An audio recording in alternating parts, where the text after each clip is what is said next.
All right, guys, we are rolling into another episode of the Tim and Katherine podcast.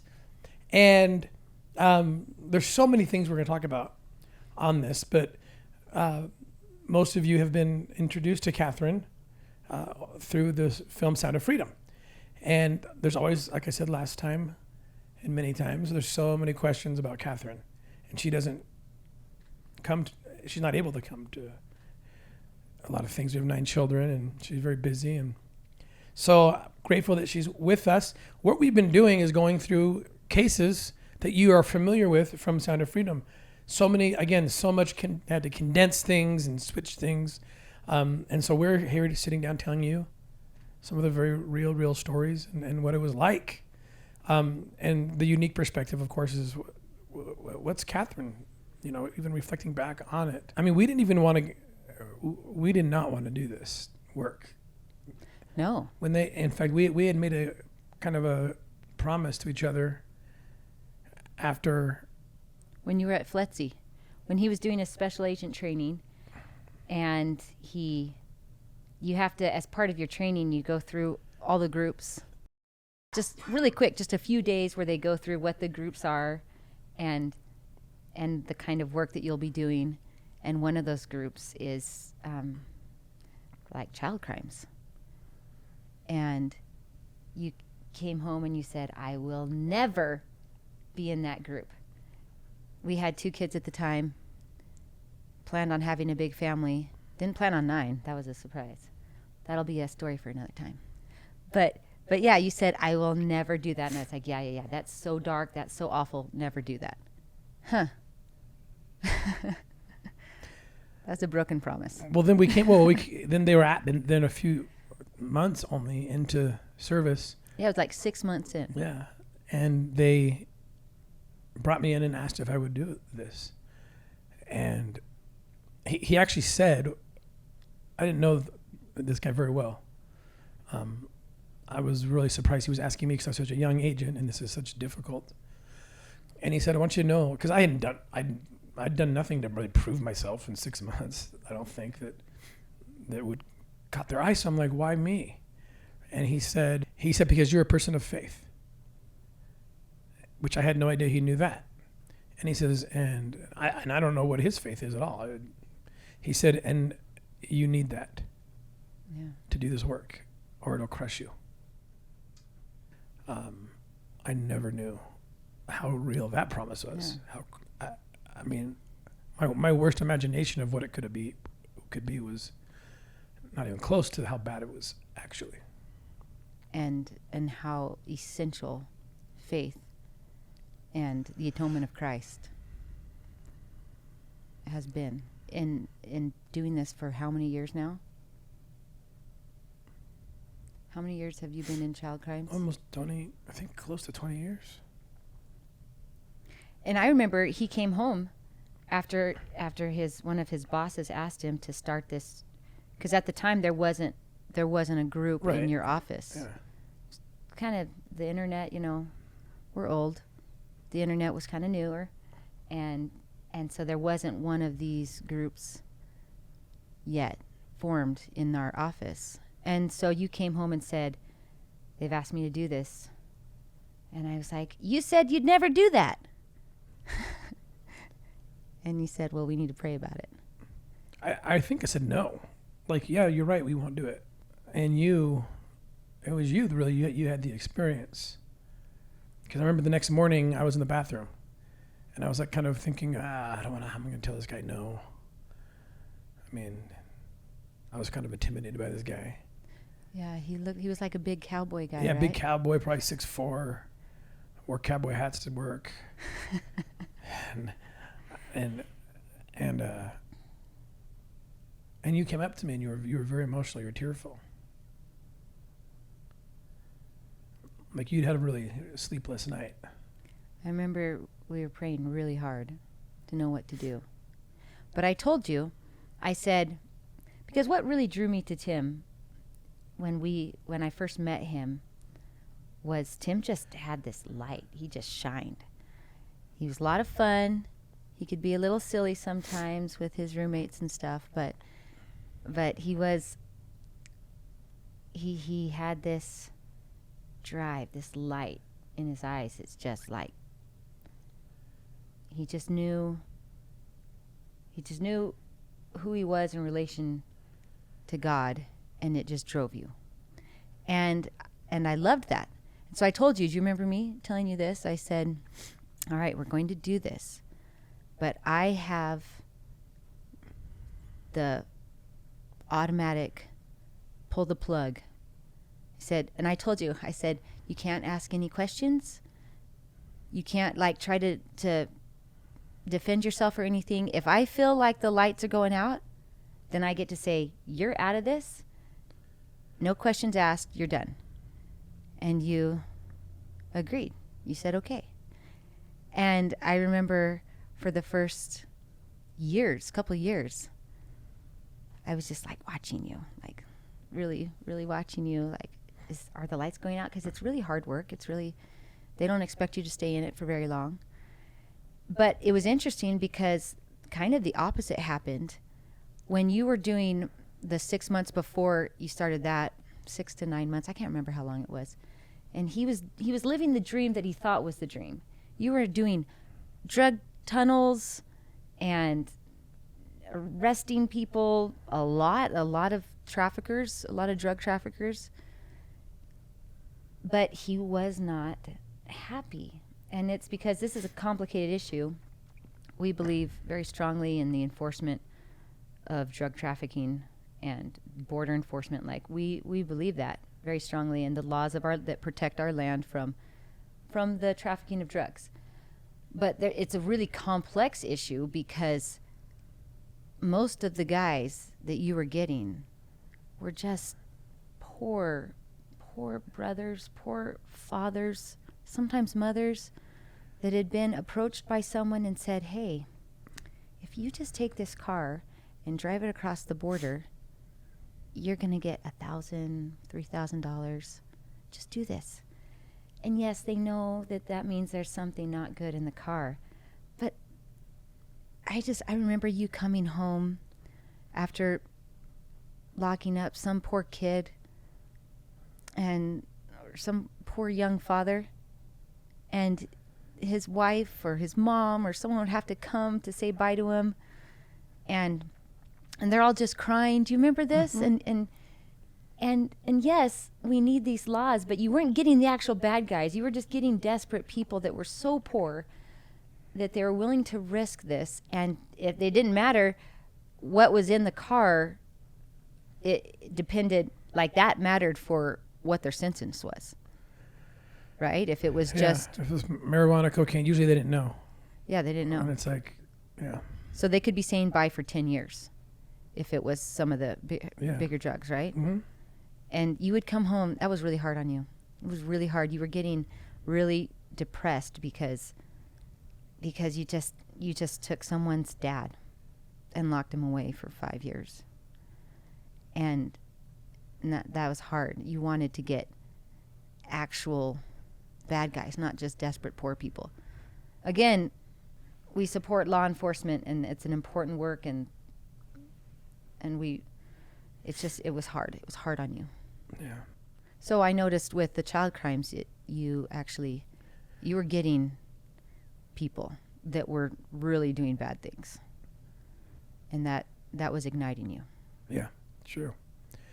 To the point of, like, some of the things I would come up with, like I spent a lot of time and effort coming up with creativity, because this is when I started doing undercover work, doing online undercover work. And I hadn't gone full, I don't think I'd gone full, like, deep. I hadn't gone deep undercover yet. So that's what made this case unusual that we're going to talk about now. He's the first perpetrator that you see in the film, Sound of Freedom, Oshensky. He's the one who's downloading, and that's this guy had, if I recall, it was over 1 million pieces of child exploitation material. Just horrible. He had everything, every collection. He had them printed in books. He had them, and how we found him was a concerned father came in because he was looking at pictures with his daughter for gymnastics pictures. Oh, that's right. And he came across this page. It was technically legal, but it was like clearly sexualized pictures. Yeah. Based on the cameras, the angle, and just different weird. And he just said, "This is concern to me. I don't know who this guy is." So I began the process of going undercover online to pretend. Should we show him a clip?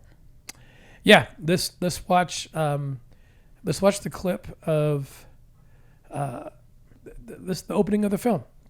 Basically, I think it's probably the first 3 or 4 minutes of the film, and you'll be introduced to Oshensky and learn how he was doing this. It's very real to life what he was doing.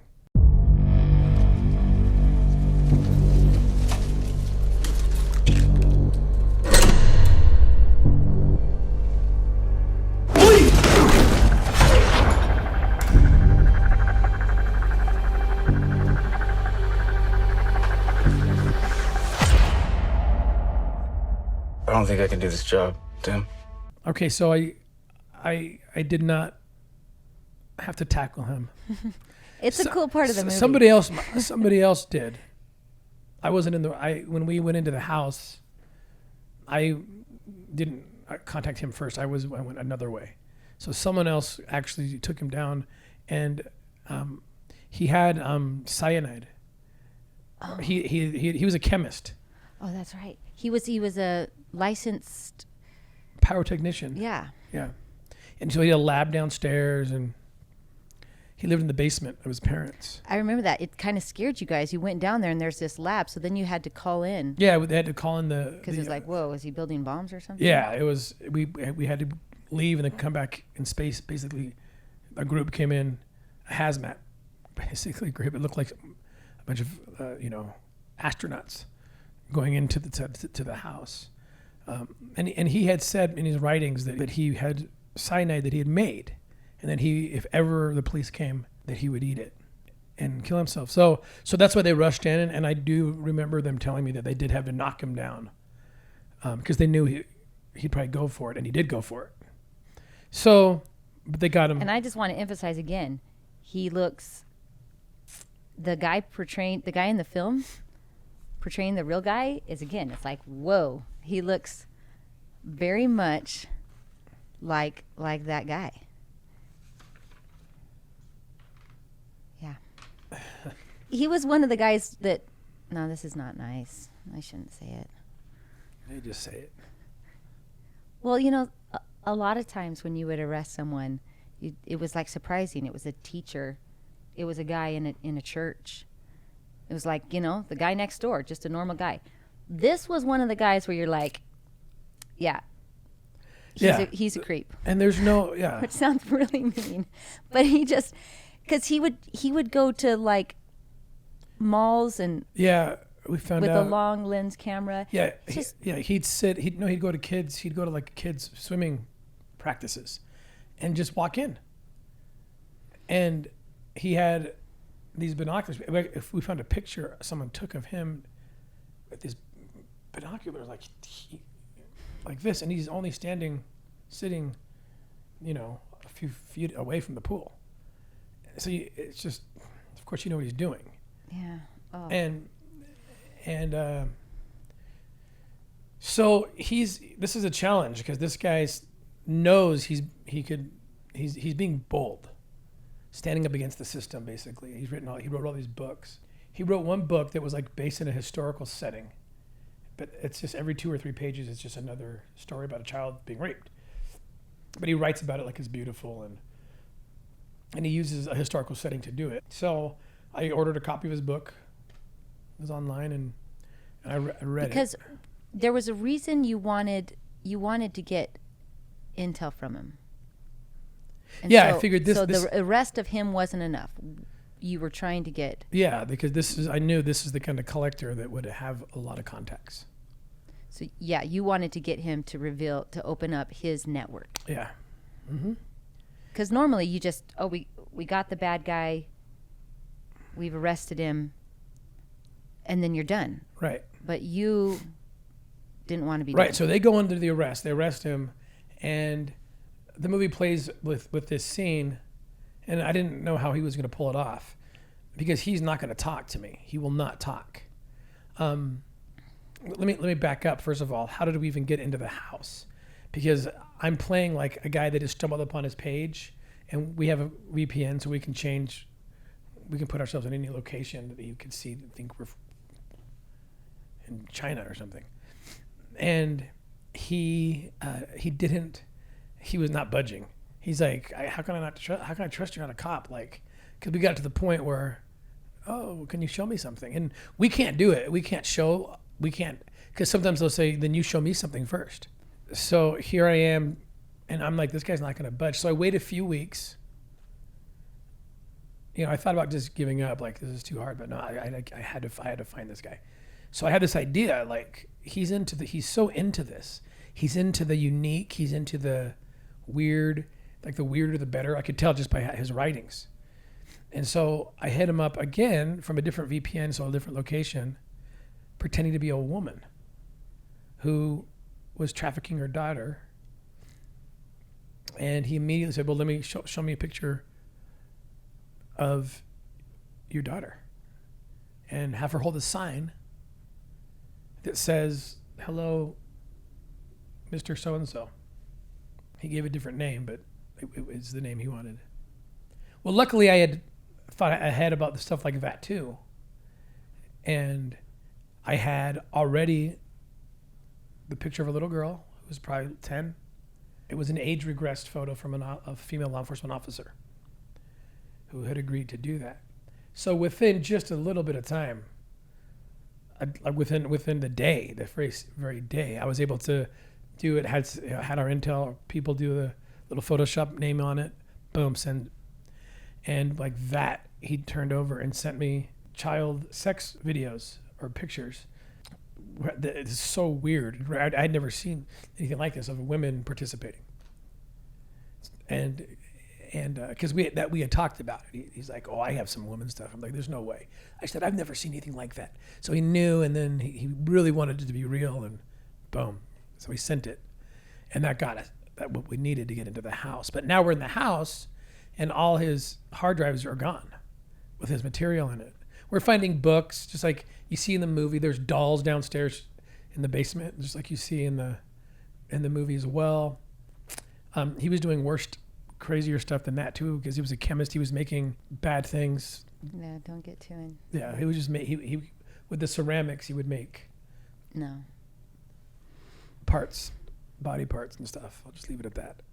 And so when we got into the house, can't find the hard drives, even though we are seeing the book, so we got him. But we got to go. You got to see everything. He will not talk. And again, this is to your point earlier.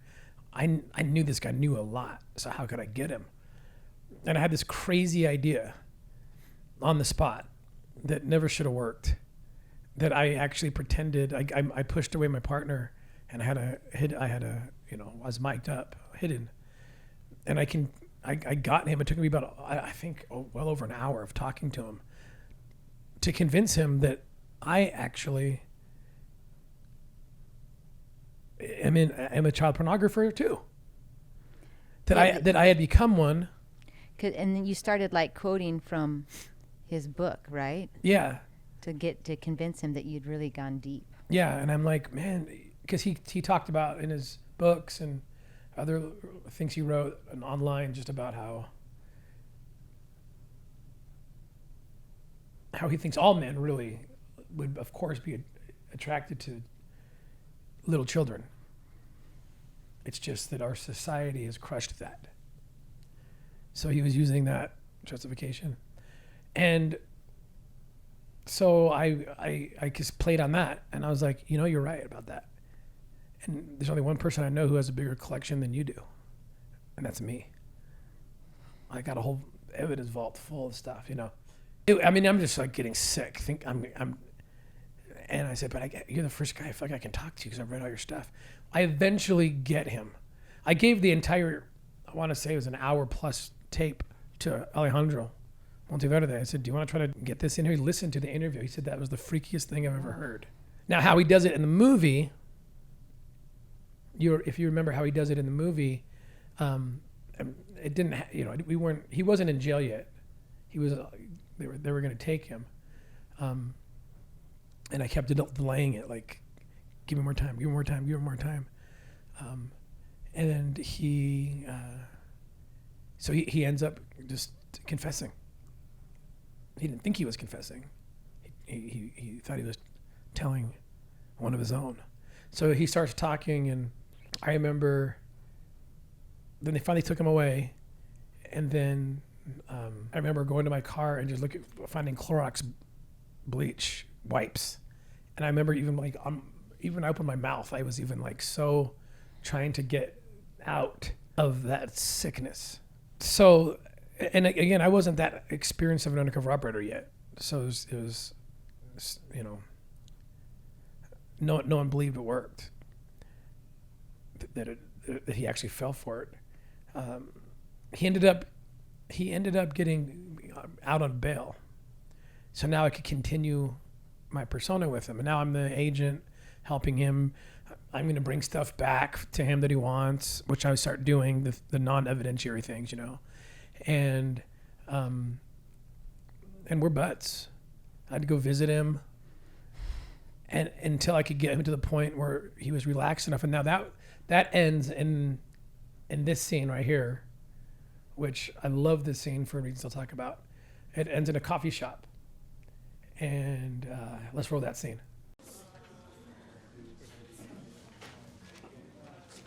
To the bravest man I know, though I didn't know it at the time. So sweet. Flip the page.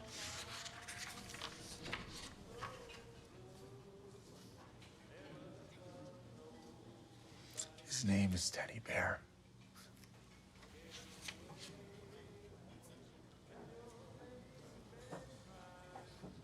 My God, he's so little. This time tomorrow, that little boy is gonna be yours for the whole weekend.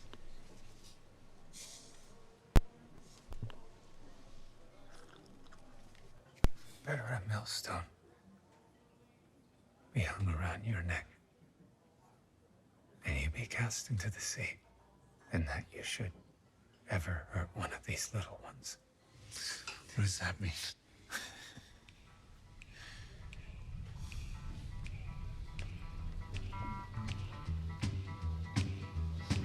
You're under arrest for crimes against children. I'm driving down the dusty road in a dirty Cadillac. I light another cigarette, dressed head to toe in black.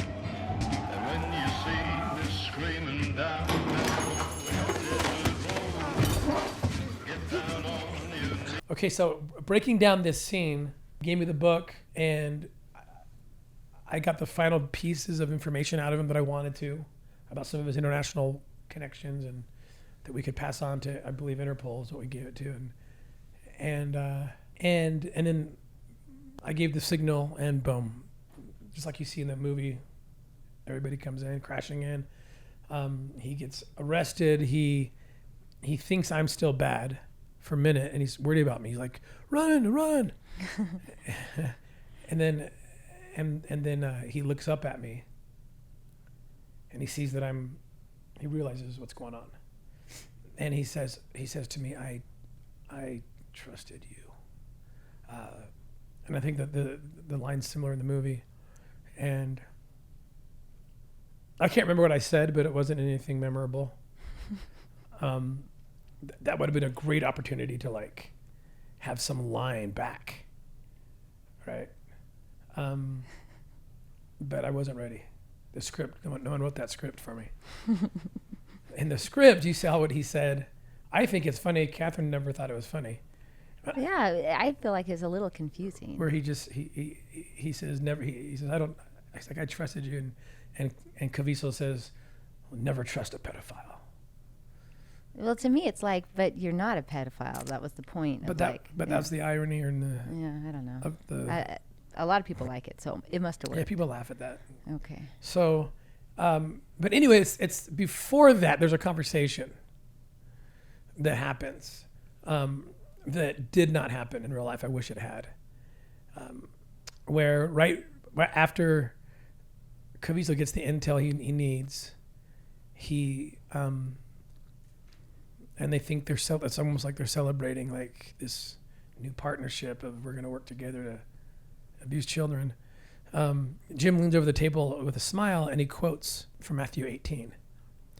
And he keeps the smile on his face and he says, as you just watched, better that a millstone be hung about your neck and you toss it down by the sea than that you should hurt one of these little ones. What's interesting about that scripture is that line was not in the script. Jim totally improvised that line, and the actor, from what they had told me, was also that was his natural response. Oh, that was a genuine. What? He goes, "What does that mean?" Because it is a little bit confusing. Like, what are you talking about? What does that mean? And then he sits back and he starts laughing, and then he tells him you're under arrest. You were not that cool in the actual. Not nearly as cool. It was much more boring, the conversation, but I loved it because the scripture that he's quoting is the scripture that has given me courage to do anything that I've done, because I truly do try to do everything in a partnership with God, and I have to. I felt like going to this place or don't go into this place. Sometimes the places I was told not to go into were the least threatening, and so I really have to trust. I've had to trust that, especially on operations. And that scripture is so powerful because we just kind of, like most scriptures, we maybe just don't think about what's actually what he's saying. But this is Jesus, the Prince of Peace, speaking words of absolute violence. You can't contest that his words are violence. It's Jesus, so it's the righteous kind. So we know where Jesus is on children, he made that very, very clear, and I certainly he wanted to make it very clear. This is worth me, the Prince of Peace, speaking violence over. So that gave me a lot of courage. I remember you calling when you finally got those pieces that you were looking for, because you'd invested so much into this case. Well, I feel like my persistence on this case was, I do feel it was spiritual. I feel it was, this is big. This guy is going to hurt people, or has and will. So I would say those were crazy ideas. I don't think I came up with them, and that's like the lesson I would take home from that story is you really need to partner with God to get things done. And he's the one who's, sometimes maybe we don't recognize it, but I felt like, and it really was here watching the line from the movie that even got me thinking about all of that. The line, the Matthew 18 reference that Jim improvised is how badly God loves these children. God's children are not for sale, as the movie, the iconic line of the movie. So he's in this. Yeah. He's in it.